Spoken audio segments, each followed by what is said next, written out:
Guys, na earthquake. Initial estimate magnitude 5.8, about 166.2 miles. Murag, oh my gosh, nara. Oh no. Na-feel mo? Nagainom ko talawang tubig oh. Look. Oh. So mga 5 seconds before the linog, guys. Oh no. Lino.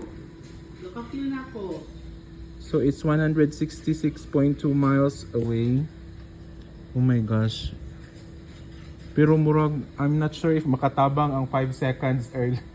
Pero baka dagan pa baka ka ba? Oh my gosh.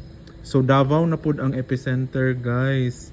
So the source is Android Earthquake Alerts System. So it's already 5:20, guys.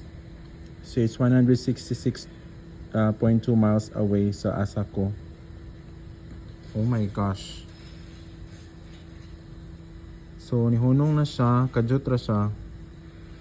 So these are the things that you have to take into consideration.